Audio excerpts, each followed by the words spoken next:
Dr. Lanyon's narrative.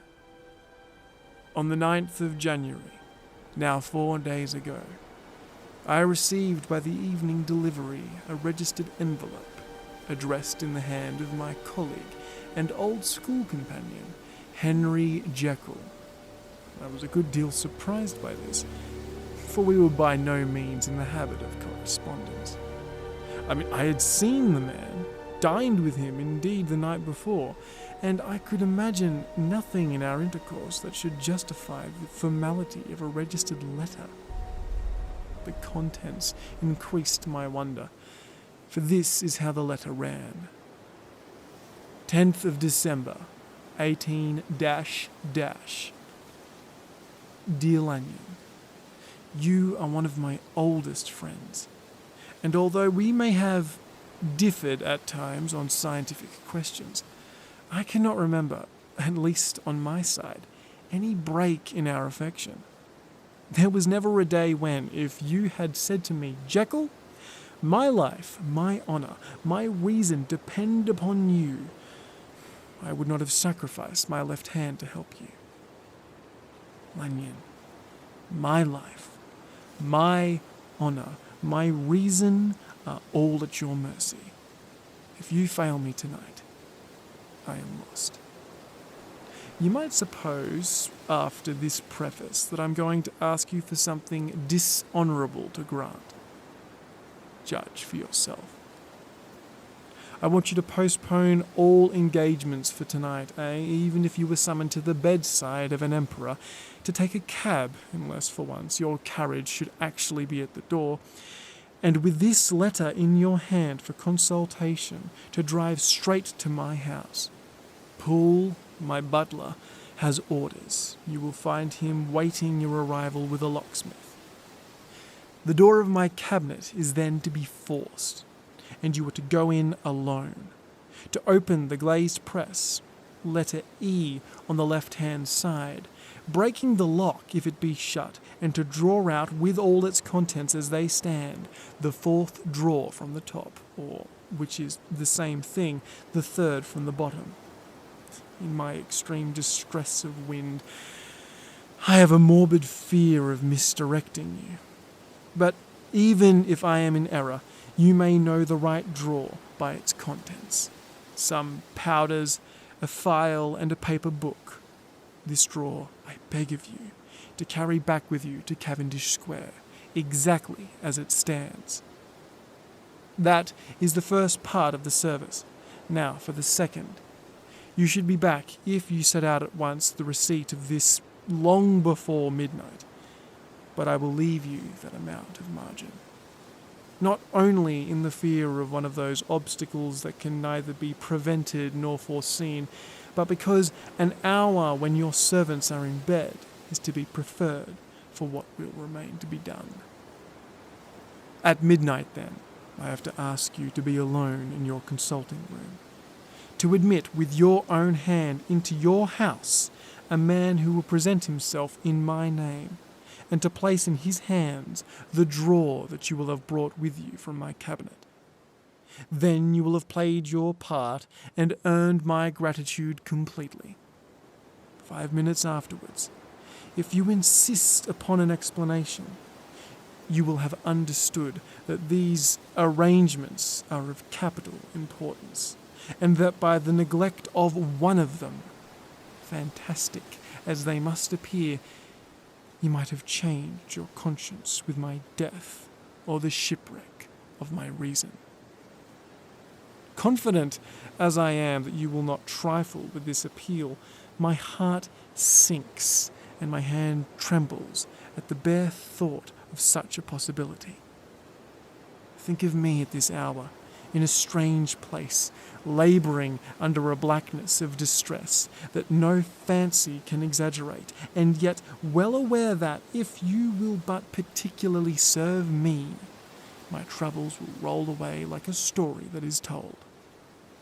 Serve me, Lanyon, my dear, dear Lanyon.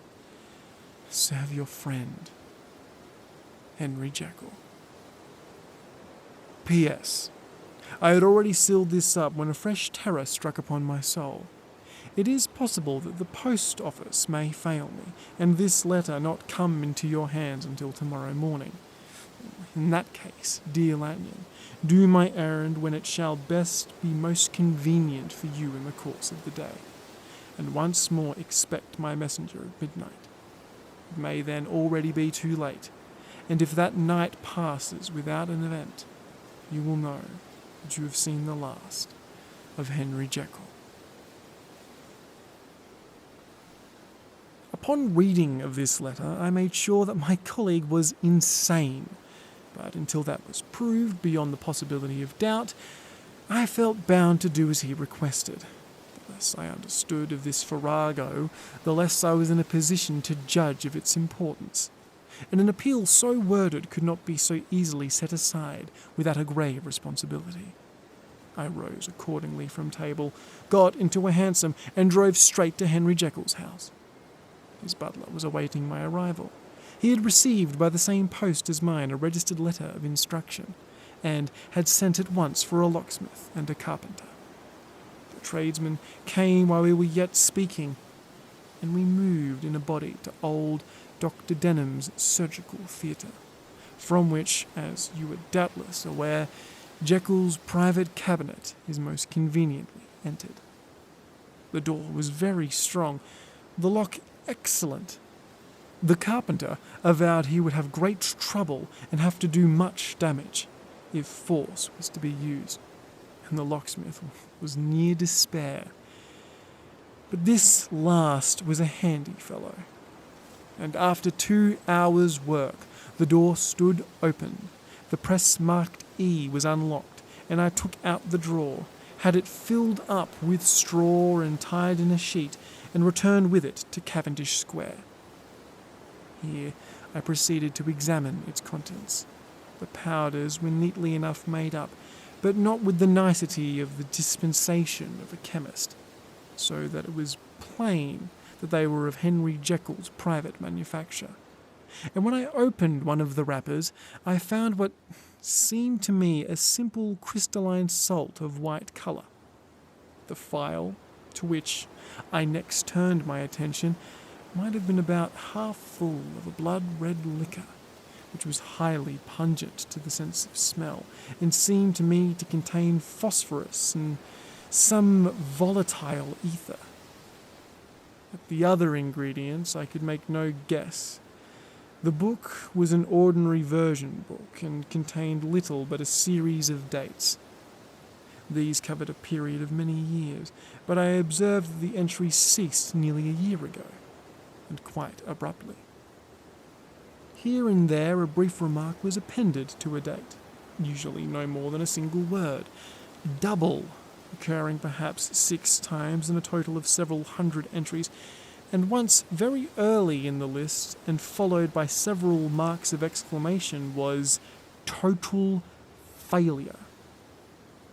All this, though it whetted my curiosity, told me little that was definite. Here were a phial of some tincture, a paper of some salt, and a record of a series of experiments that had led to many of Jekyll's investigations, to no end of practical usefulness. How could the presence of these articles in my house affect either the honour, the sanity, or the life of my flighty colleague? If his messenger could go to one place, why could he not go to another? And even granting some impediment, why was this gentleman to be received by me in secret in my house? The more I reflected, the more convinced I grew that I was dealing with a case of cerebral disease, and though I dismissed my servants to bed, I loaded a revolver, that I might find myself in a state of self-defence. 12 o'clock had scarce rung out over London ere the knocker sounded at my door, very gently on that door. I went myself at the summons, and found a small man crouching against the pillars of the portice. "Are you come from Dr. Jekyll's?" I asked. He told me, "Yes." by a constrained gesture, and when I had bidden him enter, he did not obey me without a searching backwards glance into the darkness of the square. There was a policeman far off, advancing with his bull's eye open, and at the sight I thought my visitor started and made greater haste. These particulars struck me, I confess, disagreeably, and as I followed him into the bright light of the consulting room, I kept my hand ready on my weapon. Here, at last, I had a chance of clearly seeing him.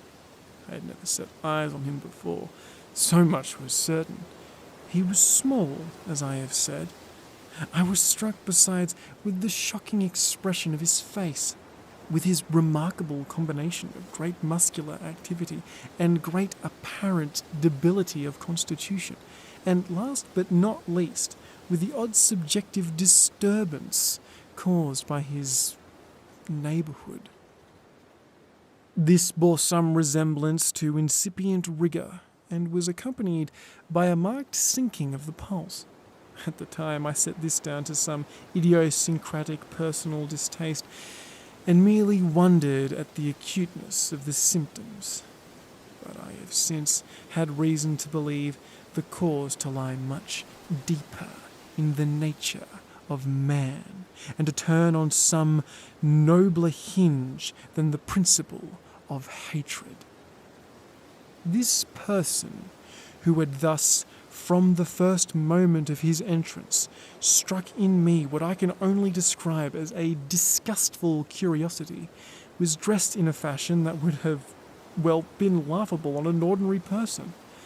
His clothes, that is to say, although they were of rich and sober fabric, were enormously too large for the man. In every measurement, his trousers hanging on his legs had rolled up to keep them from dragging along the ground. The waist of his coat below his haunches, and the collar sprawling wide upon his shoulders. Strange to relate, this ludicrous accoutrement was far from moving me to laughter. Rather, as there was something abnormal and misbegotten in the very essence of the creature that now faced me. Something seizing, something surprising and revolting. This fresh disparity seemed but to fit in with and to reinforce it, so that to my interest in the man's nature and character there was added a curiosity as to his origin, his life, his fortune, and status in the world. These observations, though they have taken so great a space to be set down in, were yet the work of a few seconds. My visitor was, indeed, on fire with sombre excitement. "Have you got it?" he cried. "Have you got it?" And so lively was his impatience that he even laid his hand upon my arm and sought to shake me. I pushed him back, conscious at his touch of a certain icy pang along my blood. "Come, sir," said I. "You forget that you are in my house, and you have not yet the pleasure of giving me your acquaintance. Be seated, if you please."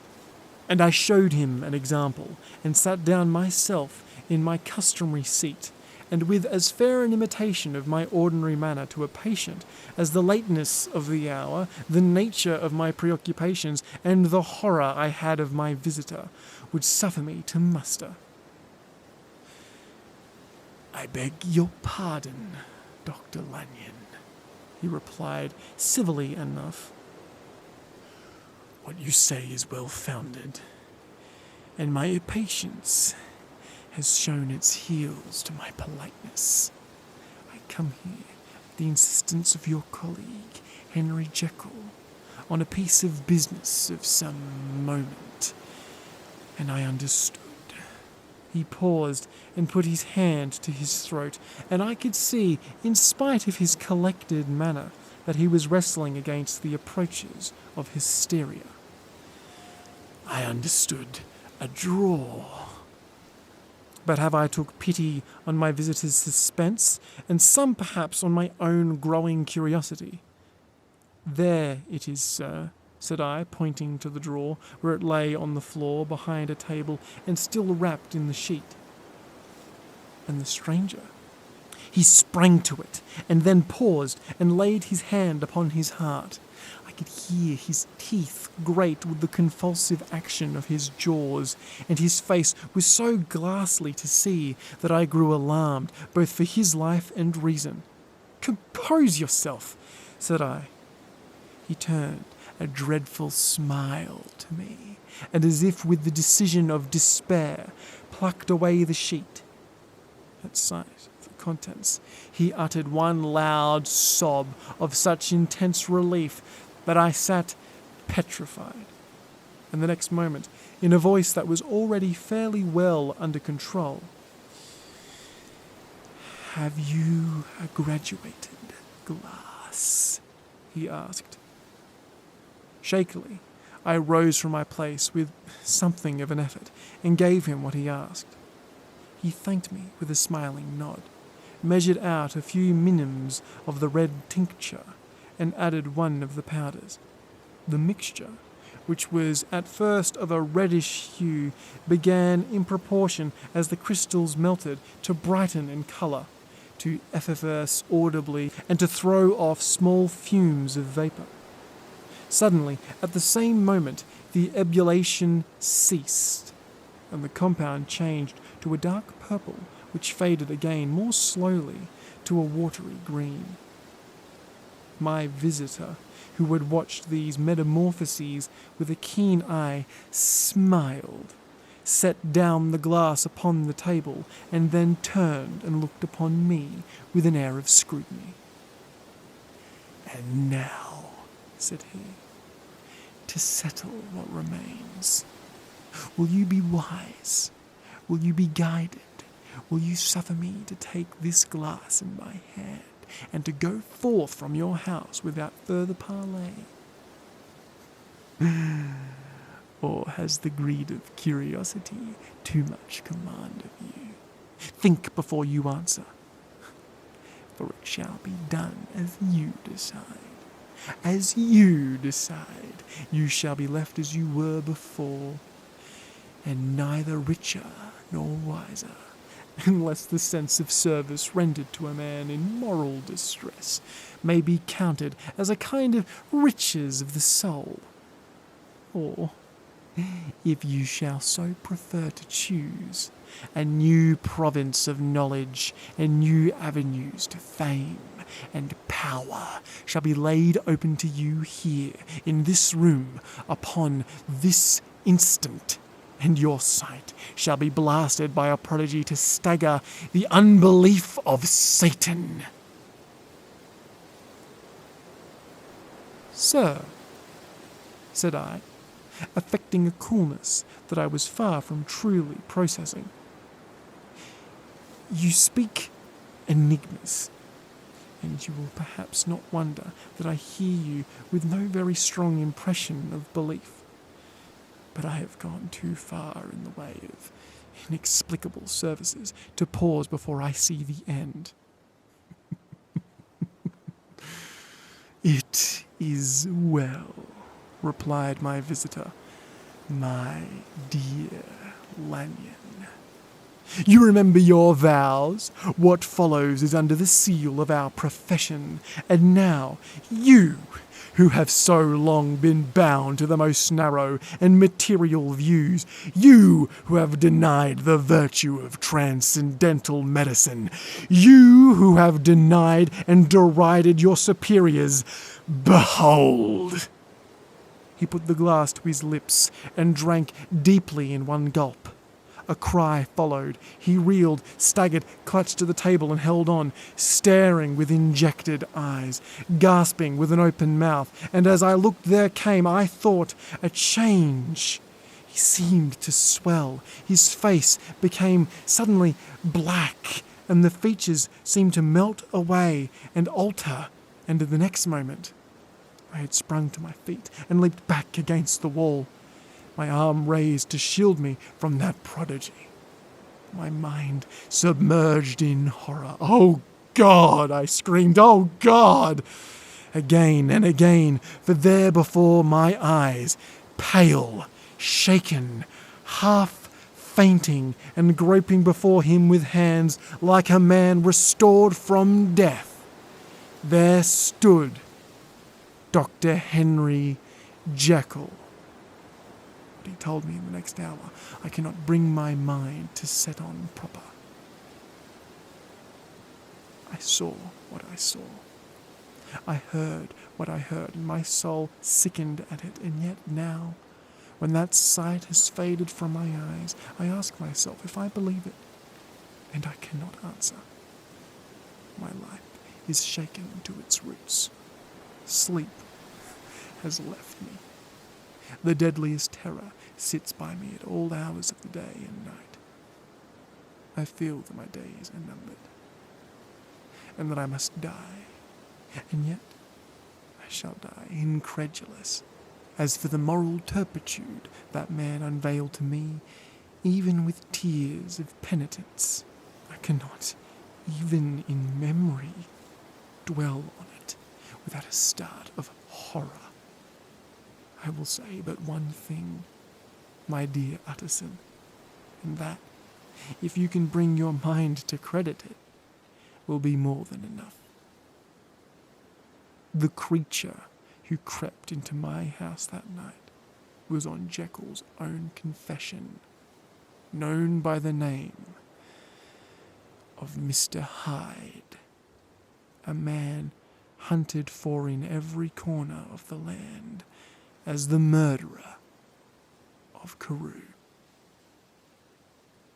Sincerely, your friend, Lanyon.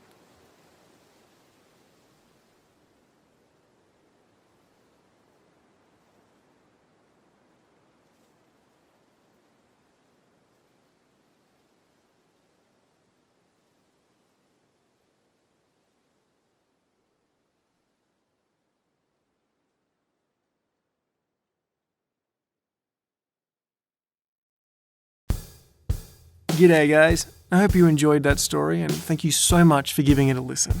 Remember, if you want some more scary stories, you can go to the Scary Stories for Late Nights playlist. Dusk Bowl has been a fantastic project to work on, and remember, if you've got any fanfic or fan art or any just questions about the series, feel free to email me at duskbowl.fm@gmail.com.